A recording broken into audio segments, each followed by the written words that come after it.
Hi, I'm Jeremy. Welcome to our farm, Cornucopia Orchards.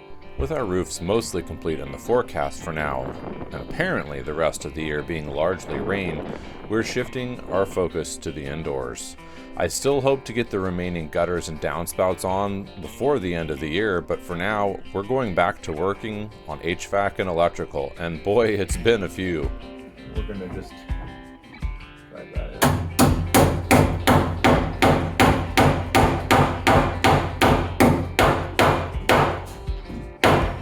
Here.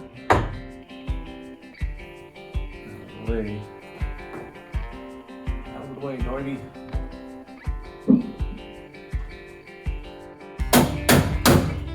Put that in partial. On that side, do the same thing. That's where it seems to want to sit, I think. Up there. But it's probably going to sit somewhere in here. I think that's fine. That looks like it should be peachy keen and dandy.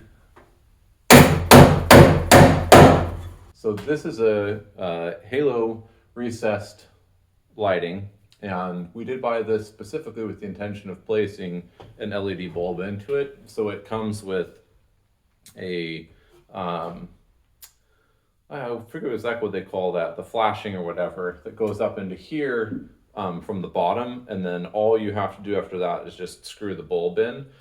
If you buy those pieces that, hide this from below and then hide the rough edge of the sheetrock, if you buy those separate, it can be 15-20 bucks pretty easily. Even if you buy a multi-pack, it's still going to be several dollars. So we wanted to just have those included. So we found a pack that included them. And then that allows us to just have to put the bulb in, which, in theory means at least some light in the house we could have up and, secured nicely and use it even before we put the sheetrock on. So I just want to show you the wiring in this box and how to finish setting it up, because I think it's really smart and super easy. All right, so first thing, we did choose to put a clamp on the outside, not simple push-in. You can do those plastic ones. I think that'll pass most places. And the interior came with wire Wagos ready to go. And so I'm just, plug and play, cut off enough to make sure it goes in. I've got plenty of wire, gonna have to fold it back into the box, makes it easy to work with in the future if you need to. And then this piece of metal here is the outside plate. So you just kind of pop this little wing here over, and when that thing is popped over, you can just stick that plate right back on, which is super convenient. So these are a breeze to wire up and good to go. So this is part of the seal. This it's kind of like a felt with a heavy sticky side, and it's definitely not 100%. So I'm gonna probably come back around and double check that it's all the way down and sealed. Nice big box, all tightened down, plenty of room in there. This guy just comes in and should sit. Let's see if I can get this to go back in here.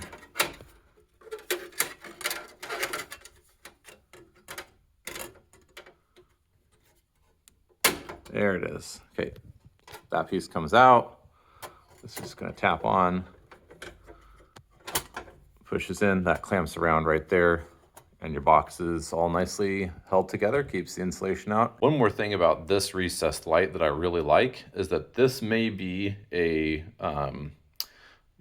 coffered ceiling, and so there may be some spots where there's at least some material that is on top of the drywall, or below the drywall, I should say, some wood. And you can see up here in the can that it's got a screw right there and a little track. I haven't actually read the instructions, but I'm positive that what that is that allows you to slide this whole can down. And so it can account for different heights of ceiling material, different depths of ceiling material. This is a bit of a delayed project that we're doing here.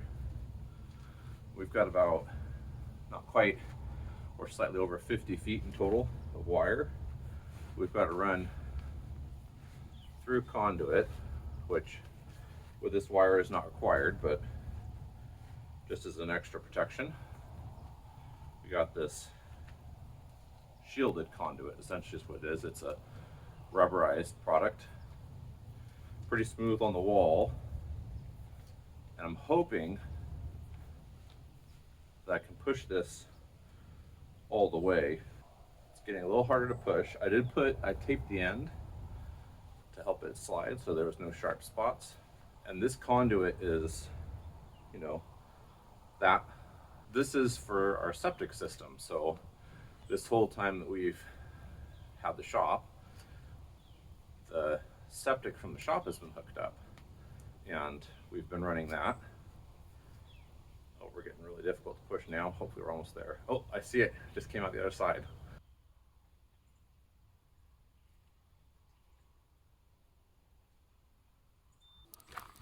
So we came all the way down here, got our little pipe, and there it is. And it's just got to come up to here where that plug is. That's temporary, not allowed to keep that. This wire will rot over time. And so we're just gonna run regular conduit, PVC conduit up to that spot, replace that plug, and away we'll go. This is what a tame deer looks like.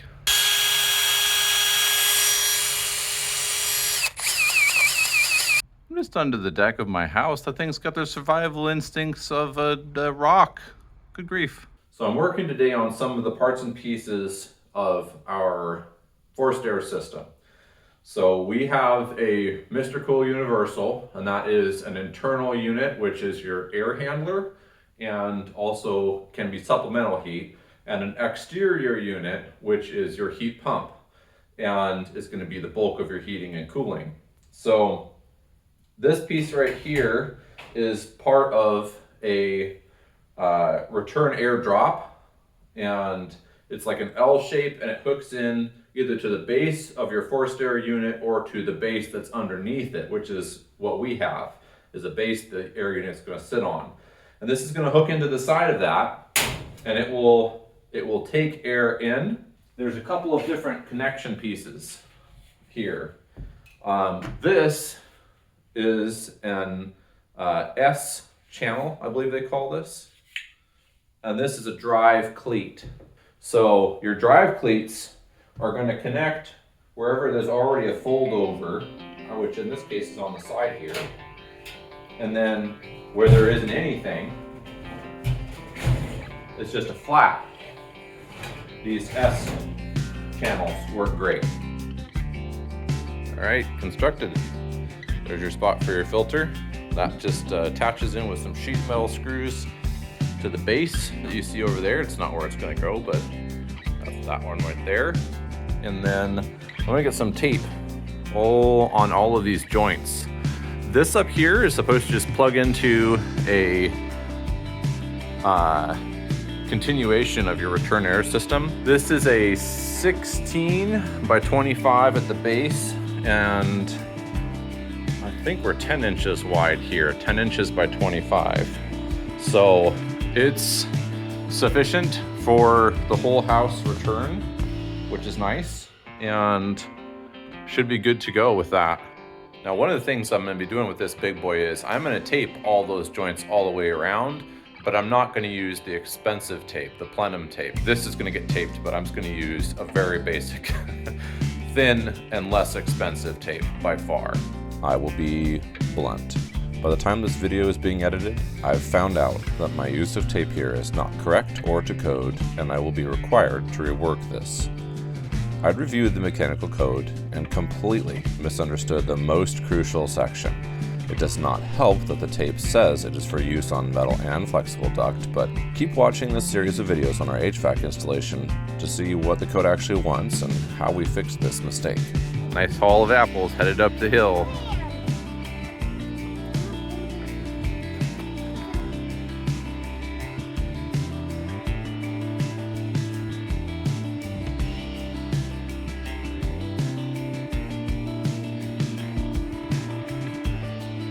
So boys and I are out. They are bam, bam, bamming, and my task is conduits behind me there.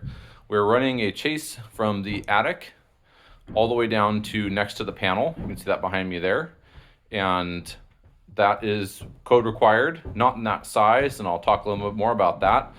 But for now, let me demonstrate the old adage, measure twice, cut once, except in my case, it's cut 45 times, measure several times, and still.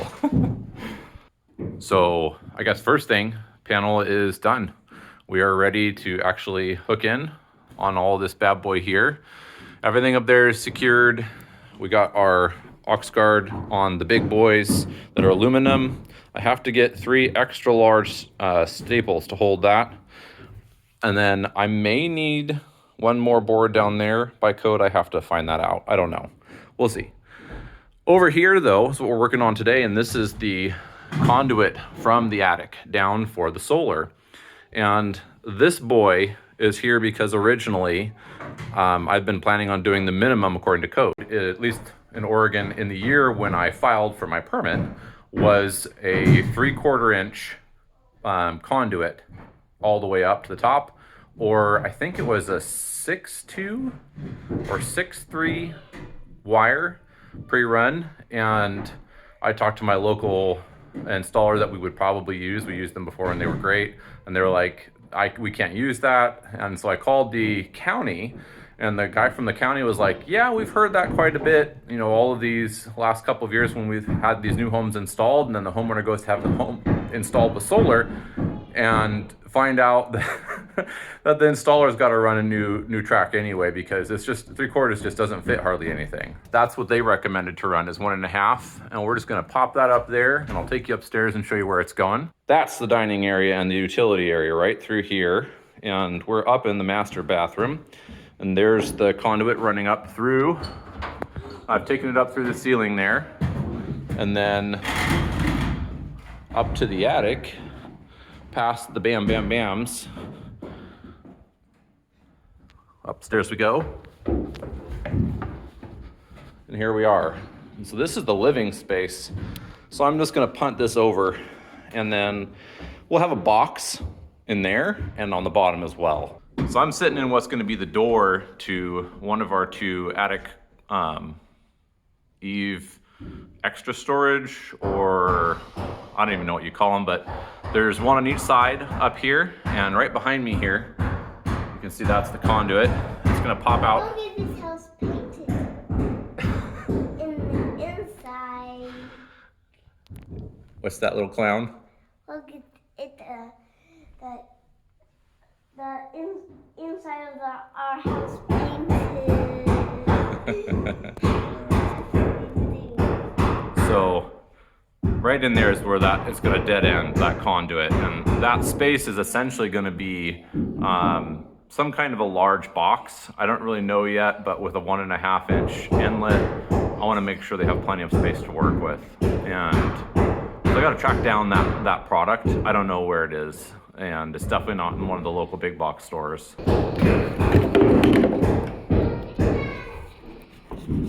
Today, we're cutting off a pipe. And now I can take a picture of you.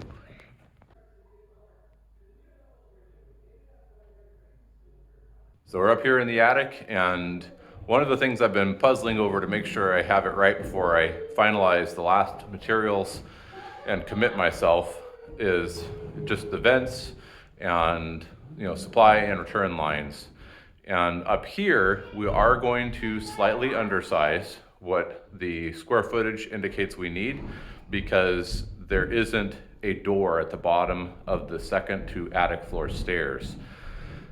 It's gonna get heat from the whole house, so I'm not really worried that much about heating it.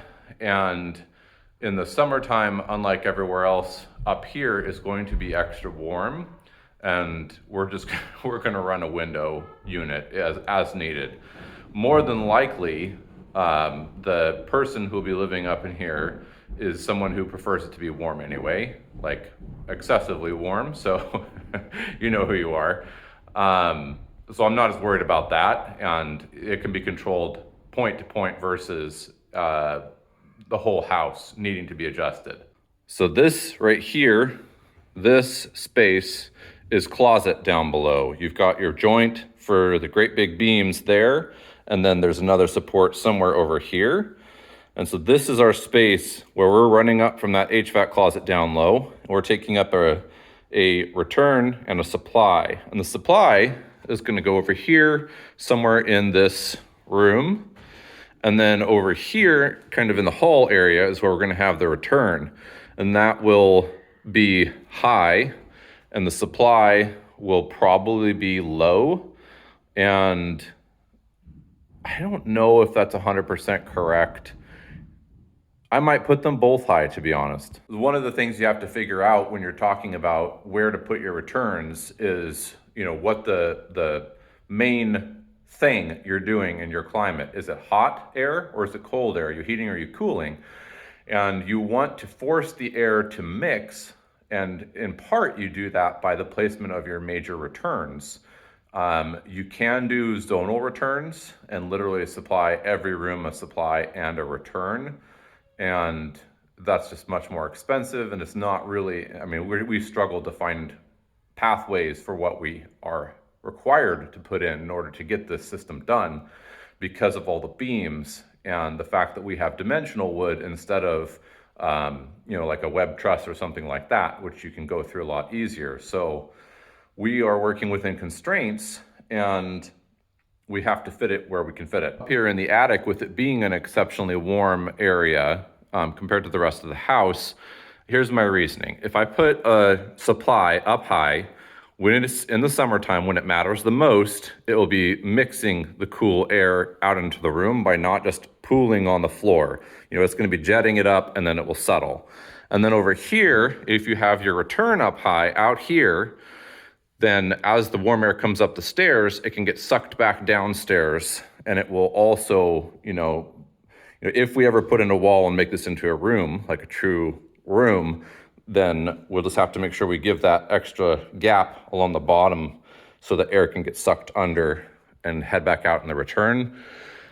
But there is a ventilation option available in the form of the window as well. So again, it's not perfect, but it's also not a concern for me. So we're running through the floor here with 2 8-inchers, and you do have to remember that's got to be fire blocked. And so we're going to run that, all of our through floor penetrations, they're going to be just dimensional metal instead of the flex duct. So the flex duct is going to run from there and then just pop into a piece of metal here, and then same on this side, the supply will run over to there. So all we're doing is cutting a little bit larger than a coupler in 8-inch. Thanks for watching. I hope you have a great day, and we'll see you next time.